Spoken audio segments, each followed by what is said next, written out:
is David Michael Beck. Well, I'm an illustrator and a painter, specifically. When I was very young, I started art school when I was 7 years old. My parents and I attended a PTA meeting at the elementary school, and one of my teachers spoke with my parents and indicated that I had shown exceptional aptitude for artwork, and I was always doodling in class when I should have been studying. And so that evening when we came home from the meeting, my father, who was a bit of an artist, he really didn't take it to any great degree, but he liked to dabble in it, and he did some cartooning when he was in the Navy. So he brought me over to the couch, and on the coffee table was a Mickey Mouse comic book, and he took a piece of paper and a pencil, and he just drew this thing out perfectly. And when I saw him do that, I instantly, it was like an epiphany for me, I guess, at that young age, where I realized that instead of just scribbling stuff off the end of my brain, I could actually look at something and copy it. I can't remember ever wanting to be a fireman or a cowboy or a policeman, or I never really thought about anything other than being an artist.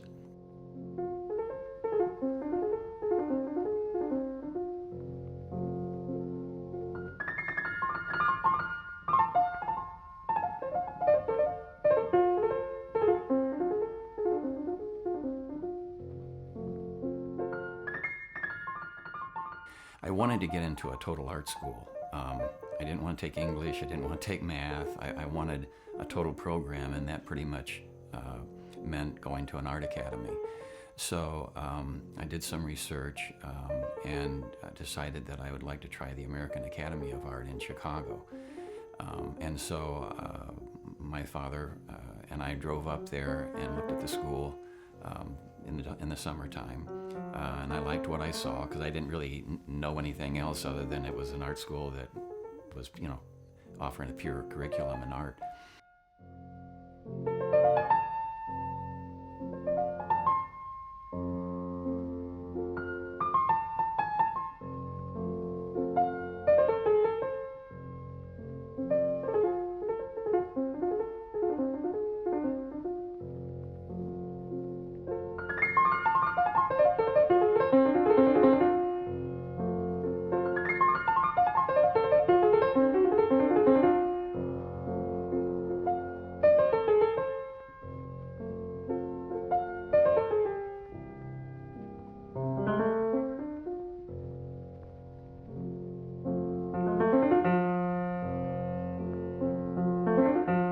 So I took a different path, and I began working in the studios of Chicago, and there were big art studios where they would hire a whole group of illustrators, a group of photographers and production people, and so on and so forth.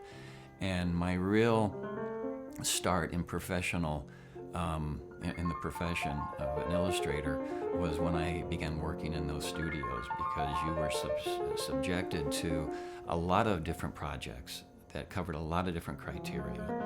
And at that time, I had been teaching myself, as well as taking, the education from my school.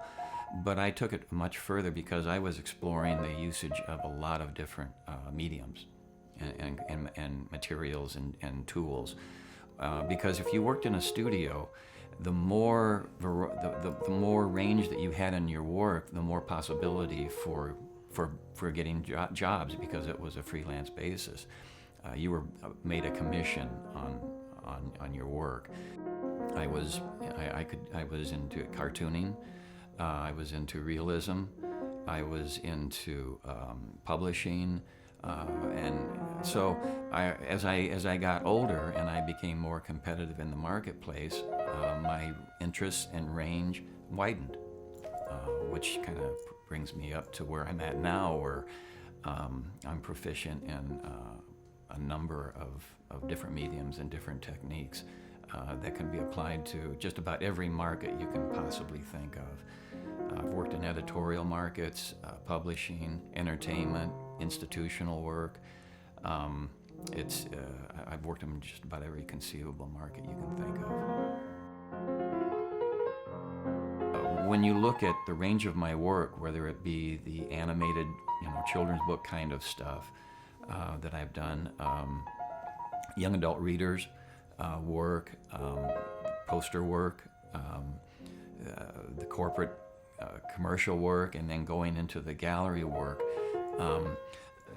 I at this age now, I can see myself in all these areas. But when you're working through the process, this looks like this, and this looks like this, and this looks like this. Does it all look like the same voice, there?